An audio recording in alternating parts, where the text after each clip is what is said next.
ስለዚህ ሙስሊም ወገኖቻችን በዚህ አጋጣሚ ለእናንተ መልእክቴ ይድረሳችሁ። ትናንትና ነብያችሁ ያሉትን ቃል እኔ ላስታውሳችሁ። ስለ ኢትዮጵያ የእናንተ ነብይ የተናገሩት አለ። ኢትዮጵያውያን የለመድነውን የኖርነውን እስካሁን ድረስ እስላም ክርስቲያን በሚለው መልኩ ልዩነት ሳይኖረን በአንድ ጣራ ስር እየኖር ምግባችን ብቻ ተለያይቶ የክርስቲያን ምግብ በአንጻሩ የሙስሊም ምግብ ተብሎ በድስቱ እንለያይ በምግቡ እንለያይ ካልሆነ በስተቀር በማህበራዊ ኑሮ ተለያይተን አናውቅም። ታዲያ ይህንን ምን አመጣው? እንደ ምክንያት የሆነው አሁን አፍጠርን ነው።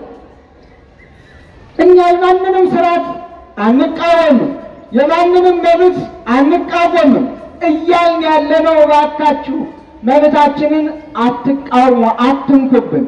የየራሳችን ሜዳ ስጡንና በራሳችን ክልል እንከለል፣ በራሳችን ሜዳ እግዚአብሔርን እናመስግን። በማህበራዊ ኑሯችን ደግሞ ያለ ክልል በሀገርነት በኢትዮጵያዊነት በዜግነታችን በጋራ አገር እናልማ ነው እያልን ያለነው። ስለዚህ የማይጠቅምን ነገር ትተን በጉስቁልና ያለችውን ሀገራችን በመከራ ያለችውን ሀገራችን ዛሬ ከቤት ከንብረቱ ወጥቶ በየመጠለያው ወድቆ የሰው ያለሽ ድረሹልኝ በሚልበት ሰዓት በረሃብ አለንጋ እየተገረፈ በርዛት እየተሰቃየ የወገን ያለሽ በሚባልበት ሰዓት እንደገና ሃይማኖታዊ ግጭት፣ ሃይማኖታዊ ጦርነት፣ ሃይማኖታዊ ጭሆት፣ ሃይማኖታዊ ድንፋታ ፈጥሮ ሀገርን ለማፍረስ መሯሯጥ ይህ የማንም ኢትዮጵያዊ ዓላማና ድርሻ ሊሆን ስለማይገባው ወደ ነፍሳችሁ ወደ ነፍሳችን ተመልሰን ለአንዲት ሀገር ልንቆም ይገባናል ነው መልእክቴ። ከዚህ በተረፈ ስለዚህ ሙስሊም ወገኖቻችን በዚህ አጋጣሚ ለእናንተ መልእክቴ ይድረሳችሁ። ትናንትና ነብያችሁ ያሉትን ቃል እኔ ላስታውሳችሁ። ስለ ኢትዮጵያ የእናንተ ነቢይ የተናገሩት አለ። ሰሞኑን አንዳንዶቻችሁ የምትረዙት ማለት የምትራጩት መርዝ እጅግ ከባድ ነው፣ አይምሮም ይፈትናል። ኢትዮጵያዊ መልክም የለውም፣ ኢትዮጵያዊ ጠባይም የለውም። የኢትዮጵያዊ ሙስሊም ይህንን ብሎም አያውቅም አይልም። የአባቶችን ታሪክ ያውቃል። የኢትዮጵያ ቤተክርስቲያንን ውለታን ጠንቅቆ ያውቃል። የኢትዮጵያ ቤተክርስቲያን ሙስሊምን ገፍታ አታውቅም። ሀሁ ብላ ፊደል አስቆጥራ ለክብር ስታበቃ ካልሆነ በስተቀር በመስፍንነት ስታሸጋግር ካልሆነ በስተቀር ፊደል የማስቆጠሩን አድልዎ አድርጋ አታውቅም። እውነተኛውን ታሪክ የጣላችሁትና ነው።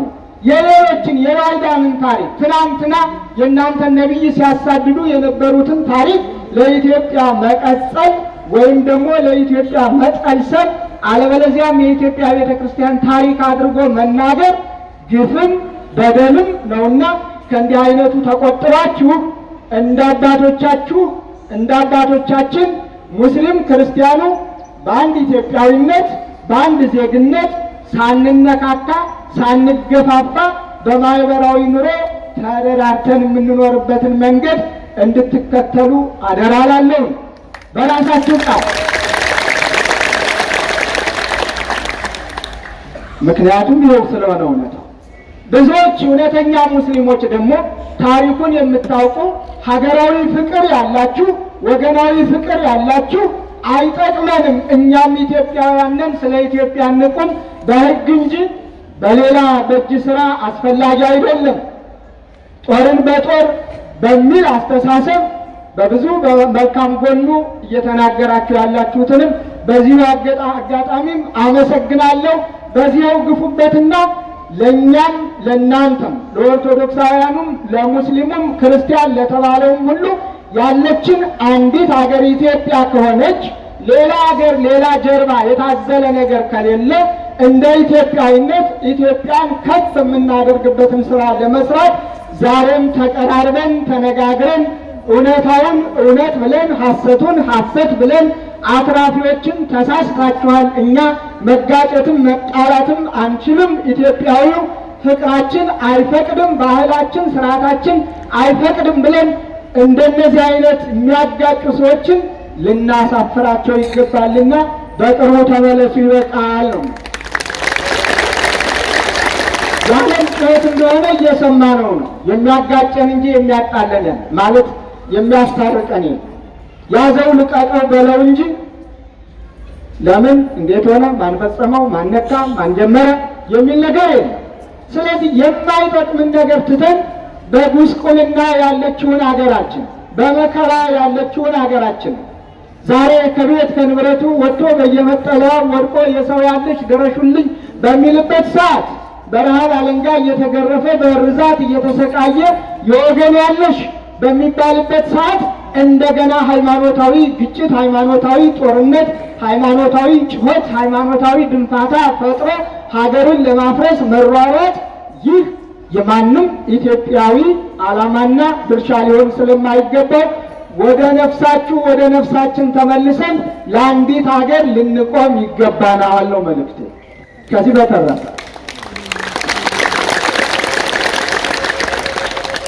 የኢትዮጵያ ኦርቶዶክስ ተዋሕዶ ቤተክርስቲያን እምነት ተከታዮች በሙሉ እንዳጋጣሚውም ደግሞ በዚህ በባህር ዳር ሀገረ ስብከት ስር ያላችሁ ቤተክርስቲያን አንዲት ብትሆንም በእያንዳንዱ መሪ ያለው ለእያንዳንዱ ሀገረ ስብከት ከዚያም መንበረ ፓትርያርክ አለው ሁላችንም የምንሳተፍበት ቅዱስ ሲኖዶስ አለ። ለምንሰራው ስራ ሁሉ ስሜታውያን ነን። በስሜት አንነሳ።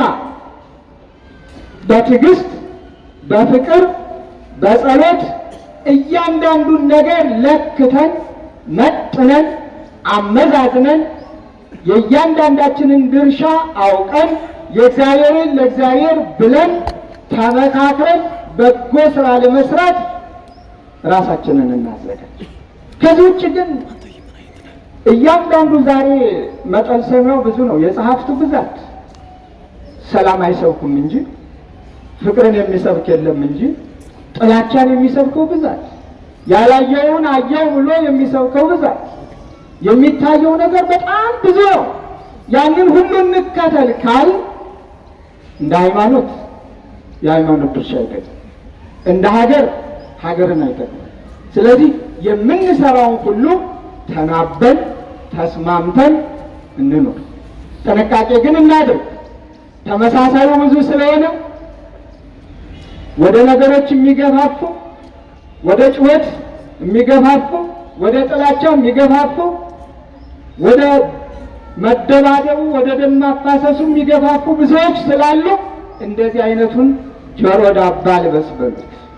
ፍቅርን የሚሰብከውን እንስማ፣ ግን ቤተ ክርስቲያናችንን ደግሞ እንጠብቅ። የሁሉም የደካማ ሁሉ ምንድነው መሞከር ያለ የወደቀ ግንድ አይታችሁ ታውቃላችሁ? ግንድ አንድ ቦታ ላይ ከወደቀው ጫካ አካባቢ መንደርማ አካባቢ ከሆነ የድሮ መጥረቢያ ይዞ ነው የሚሄደው እያንዳንዱ ባላል።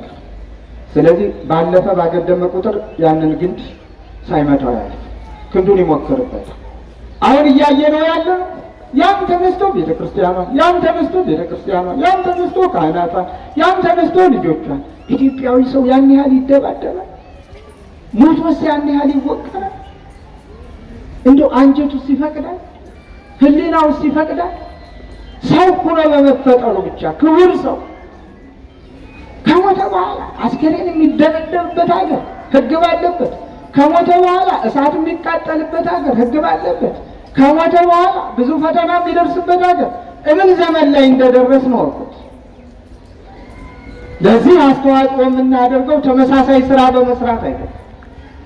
በጸሎት በትዕግስት በፍቅር በሰላም ወደ እግዚአብሔር በመጮህ ያለምንም መሳሪያ ዓለምን ድል አድርጎ ድል እንድናደርግ ዓለምን አሸንፎ እንድናሸንፍ ያስተማረንን አምላካችን መድኃኒታችን ኢየሱስ ክርስቶስን ስንከተለው ብቻ ነው። የትኛውንም መሳሪያ አልያዘም፣ ግን በትዕግስቱ በፍቅሩ በሰላም ሁሉንም አሸንፎ እንድናሸንፍ አስተምሮናል። ስለዚህ አዲስ ነገር አለመኖሩን አውቀን በዓለም ሳላችሁ መከራ አለባችሁ፣ ነገር ግን አይዟችሁ አትፍሩ፣ እኔ ዓለምን አሸንፌአለሁ። እኛም እናሸንፈዋል። እነ ቅዱስ ጊዮርጊስ አሸንፈዋል አላሸነፉ? ስንት ነገስታት ነው ቅዱስ ጊዮርጊስ ያሸነፈ? 70 ነገስታት። ምንድን ነበር በእጁ ያለ? ጦር፣ ሰይፍ። ምንድን ነበር በጊዮርጊስ እጅ ያለ? ነፍጥ። ምንድን ነበር በጊዮርጊስ እጅ ያለ? ወንጭፍ፣ ድንጋይ፣ ጎራዴ። ምንም ነገር አልነበረ። መስቀሉ ብቻ ነው በእጁ ያለ። እምነት ነው ያለ፣ ትዕግስት ነው ያለው፣ ፍቅር ነው ያለው። በጸሎቱ እሳት አውርዶ በእሳት አቃጥሏቸዋል። በጸሎቱ እሳት ጥሩ አይደለም፣ እሳት አንድዶ አይደለም፣ በታምራት ነው ከእግዚአብሔር በሆነ ኃይል። በጸሎቱ ልዩ ልዩ ታምራትን አድርጓል። በፍቅሩ፣ በትዕግስቱ፣ በጽናቱ። የትኛውን ሰማዕት እንጥቀሰው? ሰማዕታት በጦር ውሏቸው በዚህ በዓለም ሀገር በመጠበቁ ድንበር በመጠበቁ የታወቁ ጀግኖች ሲሆኑ በመንፈሳዊው ዓለም ሲሰማሩ በመንፈሳዊ ዓለም ወደ መንፈሳዊ ዓለም ሲገቡ ግን ጨርቄን፣ ማቄን፣ ሰይፌን፣ ጦሬን፣ መሳሪያዬን አይደለም ያሉት። ጋሻ መከታዬ አይደለም ያሉት። ጋሻቸውም፣ መከታቸውም፣ ጦራቸውም፣ ጎራዴያቸውም ሁለመናቸው መስቀሉ ነው። እምነታቸው ነው፣ ጽናታቸው ነው። ታዲያ እምነት የሌለው ሰው ደካማነቱን ለመግለጽ የሚፈልገው ሌላ ሰው የያዘው ያምረዋል። ሰው የያዘው አይመረም። እምነት ካለን ሁሉ የኛ ነው። ፍቅር ካለን ሁሉ የኛ ነው። ሰላም ካለን ሁሉ የኛ ነው። ስለዚህ እኛ ልናስተምር የሚገባን ከመስመር የወጣ ነገር ሲኖር ከመስመሩ የወጣው እንዲመለስ ሁላችንም በቅፍራችን በሜዳችን በፍቅር የምንኖርበትን ብቻ እንዲያሰሩን እንዲመሩን መሪዎቻችን እንጮሃለን። የምንጋጭበትን መንገድ ደግሞ እንዳንጋጭ እንደ አባቶቻችን ባህል፣ ስርዓት፣ አኗኗር ሽምግልናውን በሽምግልና ጎረቤት በጎረቤቱ ተያይዞ የማይጠቅምን ነገር አስወግዶ የሚጠቅመውን ነገር ይዞ ለመኖር መወሰን ነው። የኛ ኢትዮጵያውያን እድላችንም ድርሻችንም ከእግዚአብሔርም የተሰጠን ጸጋ ይህ ስለሆነ በዚሁ ተጽናንተን ተሰባስበን ተነጋግረን እንዳይን ብሌን የስጋት ቀጠና ያደረጓቸውን ልዩ ልዩ መረጃዎችንም በመስማት በመጠበቅ እዚህ ሲያቃጥሉ እዚያ ማቃጠል አይደለም፣ እንዳያቃጥሉ በመከላከል ጉዳት እንዳያደርሱ አለን ይቅርባችሁ፣ አይጠቅማችሁም በማለት ባዶ ቤት ካልሆነ አይደፈርም። አጥር የለሽ ከሆነ ብቻ ነው ማንኛውም የሚደፈር። ራሳችን አጥር ከሆን ራሳችን ከለላ ከሆን ራሳችን በራሳችን መሳሪያዎች ከሆን ማንም አይደፍርም፣ ማንም አይገባም። ከዚህ ውጭ ግን እዚያም እዚህም የዋና አባት ገደል ገባ አይነት ሁሉንም እንዳልነበረ እናድርገው የሚል እንደ ኢትዮጵያዊነት በሀገር ደረጃ እንደ እምነት በእምነታችን ስርዓታችንም ስላልሆነ ከዚህ እንድንወጣ አደራ እያልኩኝ የዕለቱ ሙሽሮች በድጋሚ እንኳን አደረሰን። እንኳን እግዚአብሔር ቅዱስ ፈቃዱ ሆኖ ጋብቻችሁን በእግዚአብሔር ቤት ትፈጽሙ ዘንድ ስለፈቀደላችሁ ክብርና ምስጋና ለእርሱ ይሁን እያልኩ እንኳን ደስ አላችሁ።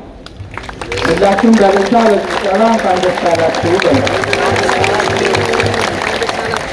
ሙሽርነት በእግዚአብሔር የተፈቀደ የሌላው ችግር የኛ ችግር አይደለም ማለት አይደለም። ግን የሁሉ ንቃት ያስፈልጋል፣ ትጋት ያስፈልጋል፣ ጥላቻን መጸየፍ ያስፈልጋል። መከራን መቀበል እንጂ መከራ በሰዎች ላይ መጣል ደግሞ የኛ ድርሻ አይደለም። ምንድነው ትርጉም? መስጊድ ተቃጠለ ሲባል እንሰማለን። የኛ ክርስቲያኖች የሚያቃጥሉ ከሆነ ሕጋዊነት በሌላ እኛ ላይ የምንጠላውን ሌላ ላይ አናደርግ። ግን ይህንን የሚያደርግ ምናልባት አትራፊ ፖለቲከኛ ካልሆነ በስተቀር እውነተኛ የተዋህዶ ልጅ ይህንን አደርጋለሁ ይላል ብዬ ለማሰብ ይቸገራል።